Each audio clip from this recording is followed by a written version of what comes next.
नमस्कार। जिनकी लाइफ पैसे की चिंता से ऊपर है, जिनको एक्चुअल में अब पैसे की प्रॉब्लम नहीं है, घर, गाड़ी, ज़मीन, अच्छा कपड़ा, अच्छा सब कुछ है, रहन सहन, खान पान, तो वो जो है पैसे की चिंता से अब ऊपर उठ चुके हैं। तो उनको जो है अब ये समझना चाहिए कि ये बॉडी क्या है, माइंड क्या है, नेचर क्या है, ये क्रिएशन क्या है, मैं कौन हूँ। ज़्यादा पैसा कमाने के बाद क्या होता है, अपने में बोलते हैं कि मैं अब मैं बड़ा आदमी बन गया। कौन बड़ा आदमी बन गया? क्या जो इनफाइनाइट है, जो अनंत है, वो और कितना बड़ा होगा? इनफाइनाइट और बड़ा कैसे होगा? मेरी खुद की, हम सब की, जो भी कहते हैं कि मैं अमीर हूँ, मैं गरीब हूँ, मैं हूँ, तो मैं एक्चुअल में कौन हूँ, ये भी तो मुझे समझना चाहिए। ये जो मैं बोल रहा हूँ तो ये मैं जो याद से आ रहा है, तो याद में तो बहुत सारा वर्ड पड़ा हुआ है, तो क्या वो सारा वर्ड मैं हूँ? तो याद में जो भी वर्ड है, तो क्या ये याद के साथ जो जुड़ा हुआ हूँ वो मैं हूँ? Word is not the real thing. जो याद है वो झूठ है, याद झूठ है। याद मेरा एक फॉर्म है, तो फॉर्म झूठ है या फॉर्मलेस झूठ है? जिसको याद आ रहा है, जो याद कर रहा है, वो झूठ है, या जो याद करने के बाद भी है, मतलब याद से जुड़ने के बाद भी है? देखिए, सिंपल सा ये समझिए कि इस ब्रेन में सब कुछ स्टोर होता है। जो भी हम देखते हैं, सुनते हैं, महसूस करते हैं, उन सारे एक्सपीरियंसेस को ब्रेन जो है रिकॉर्ड करता है। फिर उस रिकॉर्डेड पे बॉडी एक्ट करने लगता है। रिकॉर्डेड इन्फॉर्मेशन पे एक एक करके जो इन्फॉर्मेशन आता है, उस इन्फॉर्मेशन पे बॉडी एक्ट करने लगता है। तो इन्फॉर्मेशन सच है क्या? इन्फॉर्मेशन मेरा सच है? इन्फॉर्मेशन मेरा सच कैसे है? अगर कुछ और दिखाई देता तो कुछ और मैं बन जाता, कुछ और सुनाई देता तो मेरा कोई याद कुछ और होता, तो मतलब मैं कुछ और बन जाता। तो जो बदल रहा है वो सच कैसे हो सकता है? जो बदल जाए वो सच कैसे हो सकता है? लेकिन बदल कौन नहीं रहा है? बदल कौन नहीं रहा है? जो पहले भी है, जब फीलिंग है तब भी है, जब फीलिंग नहीं है तब भी है, यानी कि मैं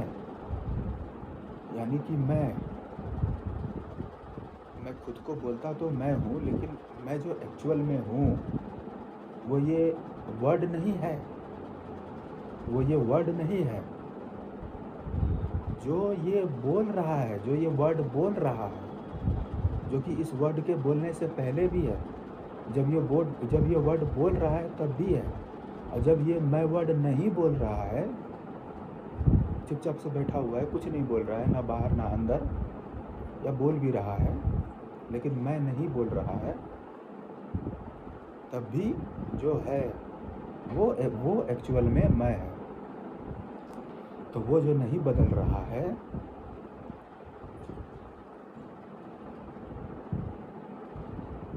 जो कि फॉर्मलेस है, और एक्चुअल में फॉर्मलेस है क्योंकि फॉर्मलेस के बिना फॉर्म नहीं हो सकता है। तो जो नहीं बदल रहा है, तो उसको टाइमलेस हुआ, वो टाइम में भी नहीं हुआ, टाइम में नहीं हुआ तो वो स्पेस में भी नहीं हुआ, क्योंकि स्पेस में जो भी है वो चेंज होता है, और चेंज होता है तो उसमें एक टाइम लगता है। तो जब चेंज ही नहीं हो रहा है, जो एक्चुअल में मैं हूँ वो चेंज नहीं हो रहा है, तो कौन है जो चेंज नहीं होता है? स्पेस में बॉडी मूव करता है, लेकिन क्या स्पेस मूव करता है? स्पेस चेंज होता है? स्पेस यहाँ से वहाँ, वहाँ से यहाँ स्पेस मूव करता है? नहीं। जो मूव नहीं करता है तो उसमें कोई टाइम भी नहीं लगा, उसका कोई फॉर्म ही नहीं है। जो मूव ही नहीं कर रहा है तो इसका मतलब है कि उसका कोई फॉर्म ही नहीं है। तो हम लोग एक्चुअल में स्पेस ही हैं। हम लोग एक्चुअल में स्पेस ही हैं। स्पेस क्या है? फील्ड है। जिस फील्ड के कारण ये पूरा यूनिवर्स टिका हुआ है, जिस फील्ड क्या होता है कि जैसे दो भारी ऑब्जेक्ट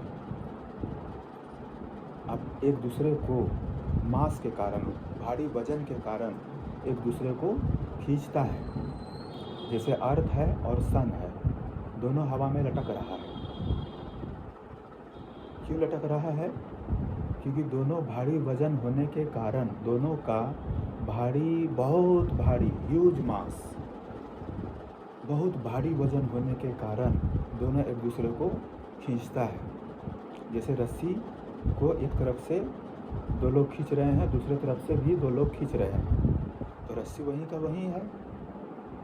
तो इसीलिए धरती भी वहीं का वहीं और सूर्य भी वहीं का वहीं। बिना एक दूसरे को छुए, बिना एक दूसरे को पकड़े, जो ताकत लगता है एक दूसरे को खींचने के लिए, उसी ताकत को फील्ड बोला जाता है।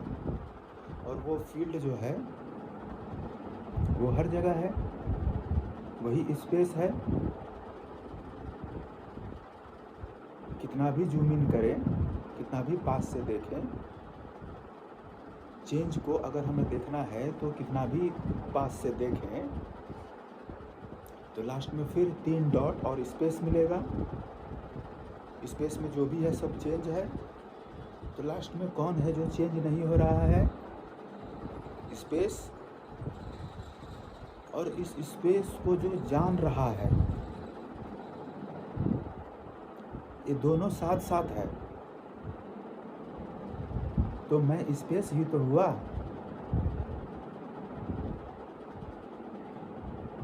मैं उस वक्त भी हूँ जब 3 डॉट है, कितना भी जूम इन करें, और स्पेस भी है। मैं उस स्पेस को भी जान रहा हूँ। तो कौन है जो उस 3 डॉट को भी जान रहा है और उस स्पेस को भी जान रहा है? स्पेस में जो चेंज हो रहा है उसको भी जान रहा है, और जो नहीं चेंज हो रहा है उसको भी जान रहा है।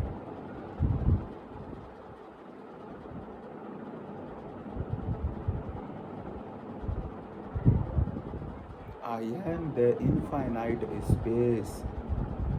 I am the source of this entire creation. I am this huge universe.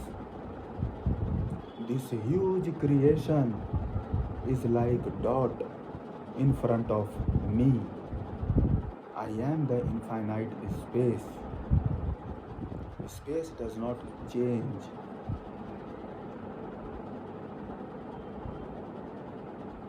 I do not change. I am the infinite space. Space is infinite.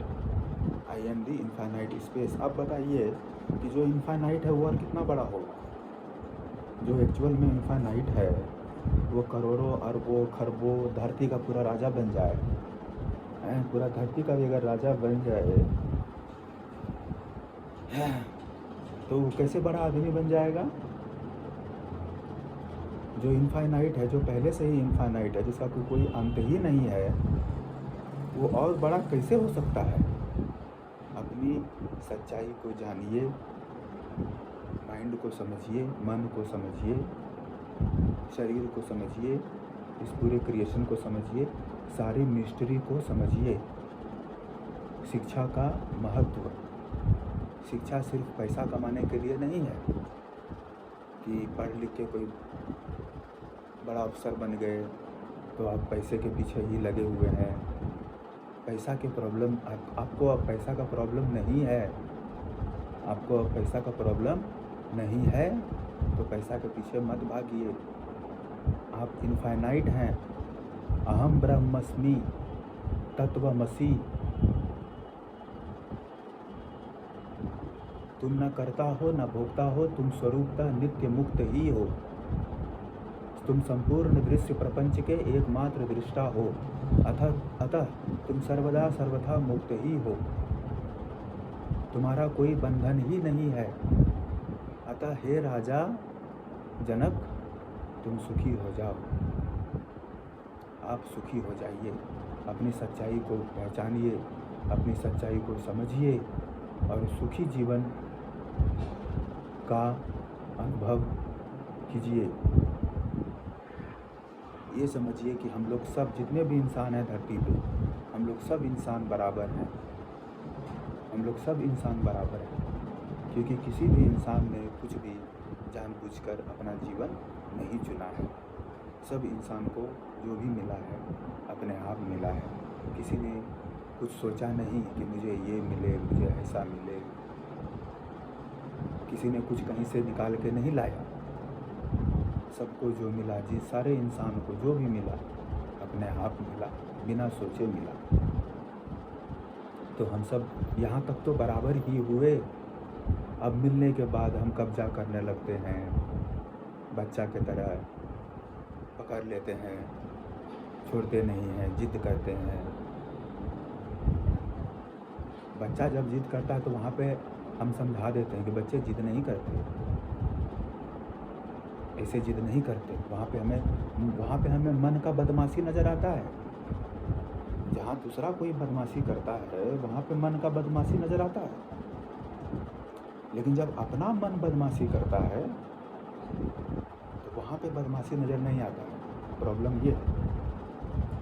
तो ये प्रॉब्लम तभी सॉल्व होगा जब आप खुद को समझेंगे, जब आप मन को समझेंगे कि ये मन किस तरह से काम करता है। ये मन एक्चुअल में इस ब्रेन का फंक्शन क्या है। तो इस धरती पे जितने भी इंसान हैं, हम सबको जो भी मिला है सबको अपने आप मिला है। यहाँ तक सब बराबर हैं, कोई छोटा बड़ा नहीं है। सबका सम्मान कीजिए, सबका सम्मान है, क्योंकि सबको जो भी मिला है अपने आप मिला है। किसी ने जानबूझ के अपना जीवन नहीं चुना है। तो जो भी मिला है, जिसको ज़्यादा मिला है, वो कब्जा अगर करते हैं तो वहाँ पे आप ये सोचिए कि जैसे कि पार्क में कोई डॉगी टहल रहा है, कोई पप्पी टहल रहा है। अब पप्पी वो जब तक टहल रहा है तब तक वो मेरा नहीं है, लेकिन जैसे ही मैंने उस पप्पी को पालना शुरू किया तो धीरे धीरे उस पप्पी के साथ मेरा अटैचमेंट बढ़ता गया। इस पप्पी के साथ मेरा अटैचमेंट धीरे धीरे बढ़ता गया। पप्पी पूंछ हिलाता था तो हमको अच्छा लगता था, पप्पी जीभ से चाटता था तो हमको अच्छा लगता था। पप्पी को हमको ख्याल रखते थे, पप्पी से हमको बहुत लगाव हो गया, पप्पी के व्यवहार से हम बहुत चिपक गए। तो अब ज़रा सोचिए कि उस पप्पी में क्या आपका था, किस चीज़ का बना था पप्पी। तो वो पप्पी जो कि जब तक आपका नहीं था तब तक तो कोई दिक्कत नहीं था, लेकिन जैसे ही आपने उस पर अपना कब्जा किया, जैसे ही उसके सुख को अपना सुख समझा, उसके दुख को अपना दुख समझा, जैसे ही उस पप्पी से आप जुड़े, ज़्यादा चिपके, तो दुख शुरू, सुख शुरू। तो यहाँ पे सिर्फ समझ ही काम आ सकता है। समझ से ही हम अपने मन को शांत रख सकते हैं, समझ से ही हम अपने सच्चाई को जान सकते हैं। और भगवान कृष्ण ने अर्जुन जी को जो उतना बात समझाए तो समझाने का मतलब क्या है कि मन जो है वो शांत होता है समझाने से, समझने से। तो किसी भी चीज़ पे ज़्यादा कब्जा करने से, ज़्यादा लालच करने से पहले ये सोचिए कि जब सब कुछ अपने आप मिला है, जब मेरा कुछ कंट्रोल ही नहीं है किसी पे, तो फिर मैं इतना पकड़ क्यों रहा हूँ, मैं इतना चिपक क्यों रहा हूँ? पूछिए अपने आप से। सब जिसकी वजह से सब अपने आप हो रहा है, उसी को चिपकने दो, उसी को दुखी होने दो। ये जो ब्रेथ अभी चल रहा है, क्या इस ब्रेथ पे मेरा कंट्रोल है? मैं चाहता हूँ कि ये ब्रेथ मेरा कंट्रोल है क्या ब्रेथ पे? नहीं है। ब्रेथ अपने आप चल रहा है। क्या मेरे सोचने की वजह से ब्रेथ चल रहा है? क्या मेरे सोचने की वजह से ब्रेथ रुक जाएगा? जब इस ब्रेथ पे ही मेरा कंट्रोल नहीं है और बॉडी टिका है ब्रेथ पे, इतना तो रियलिटी सबको नज़र आता है। बॉडी टिका है ब्रेथ पे, अब ब्रेथ पे मेरा कोई कंट्रोल नहीं है।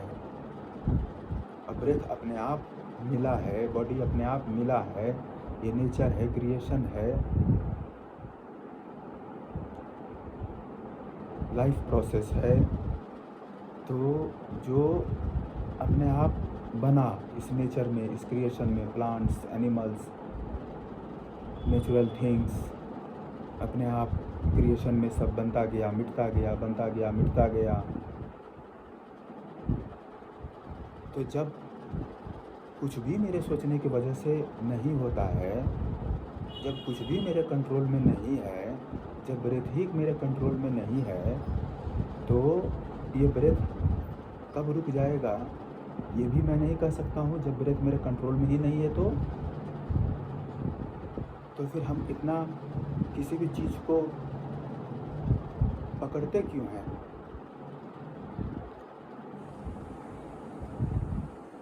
जब मेरा है ही नहीं